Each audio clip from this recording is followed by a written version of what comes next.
ખાખરાળા ગામે ગેરકાયદેસર ચાલતા કાર્બોસેલની ખાણમાં લોડર સાથે પડી જતા યુવકનું કમકમાટીભર્યું મોત નીપજ્યું। સુરેન્દ્રનગર જિલ્લાના મૂળી તાલુકાના ખાખરાળા ગામે ગેરકાયદેસર ચાલતા કાર્બોસેલના ખાડામાં પડી જતા વગડિયાના યુવકનું મોત નીપજવાનો બનાવ સામે આવતા ચકચાર મચી જવા પામી છે। જાણવા મળતી માહિતી મુજબ મૂળી તાલુકાના ખાખરાળા ગામે આવેલી સરકારી સર્વે નંબર 309 વાળી જમીનમાં ખનીજ ભરતી વખતે લોડર સહિત 20 વર્ષીય યુવાન અજયભાઈ કાનાભાઈ બહાકિયા કૂવામાં પડી ગયા હોવાની દુર્ઘટના બની હતી। જ્યારે તે યુવાન વિઠ્ઠલભાઈ જાગાભાઈ અલગોતરના સેન્ડસ્ટોન અને ફાયર ક્લે ખનીજના ઢગલાઓ ભરી રહ્યા હતા ત્યારે આ ઘટના બની હોવાનું જાણવા મળ્યું છે।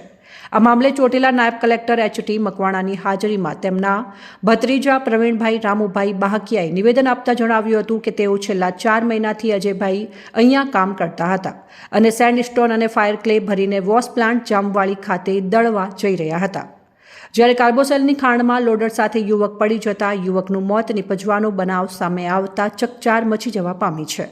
જ્યારે મૂળી તાલુકામાં કેટલાક સમયથી ચોટીલા પ્રાંત અધિકારી દ્વારા ઠેર ઠેર રેડ કરી ખનીજ ચોરો સામે કાર્યવાહી કરવામાં આવી રહી છે।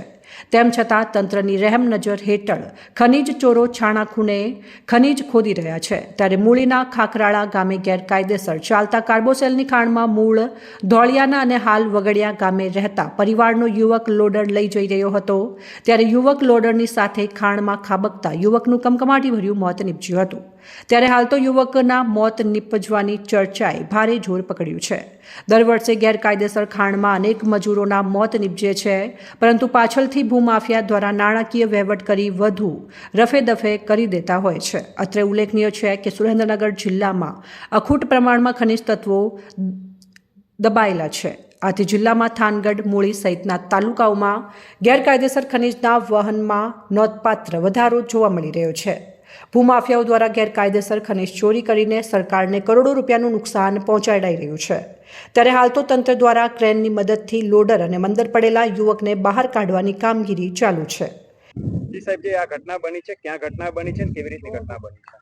મૂળી તાલુકાના ખાખરાળા અને સાયલા તાલુકાના ચોરવીરાની જે સીમ છે ત્યાં સરકારી સર્વે નંબર 309માં આજથી 3 થી 4 વર્ષ અગાઉ જે જામવાળીના વિઠ્ઠલ જાગા અલગોતર છે તેઓ દ્વારા મોટા પ્રમાણની અંદર અહીંયા કુવાઓ ગેરકાયદેસર ગાળી અને કોલસો કાઢવામાં આવેલો હતો અને આ કુવાઓ હજુ પણ યથાવત જ એમ જ પડેલા છે અને જે તે વખતે જે બીજી પણ અન્ય ખનીજો નીકળેલી જેની અંદર સેન્ડસ્ટોન છે અને ફાયર ક્લે છે એ ફાયર ક્લેને ભરવા માટે ગઈકાલે એમનું લોડર અને ડ્રાઈવર છે એ ભરવા માટે મોકલેલા હતા અને આ ફાયર ક્લે એટલે કે જે ટીઓ છે એ ભરવા જતા જે બાજુની અંદર કૂવો આવેલો છે તો ડ્રાઈવર દ્વારા જે રિવર્સ લોડર લેતા એ કૂવાની અંદર લોડર અને ડ્રાઈવર બંને સાથે પડેલ છે અને જે અંદર જે કૂવાની અંદર છે 35 ફૂટ જેટલું પાણી પણ ભરાયેલું છે અને જે બોડી છે ડેડ બોડી છે એ સીધી લોડરની નીચે આવી ગયેલી છે તળિયે।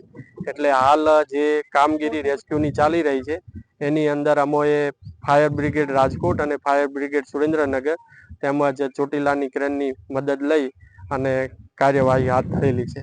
હાલની પરિસ્થિતિ શું છે સર? હાલની પરિસ્થિતિ આ જે બોડી છે એ બોડી છે એ અંદર પાણીની અંદર લોડરની નીચે આવેલી છે અને એને કાઢવા માટે પ્રથમ છે લોડર કાઢવું પડશે, ત્યારબાદ ડેડ બોડી નીકળશે। અહેવાલ અફઝલ મુલ્તાની, સંબંધ ભારત ન્યૂઝ, ચોટીલા, સુરેન્દ્રનગર।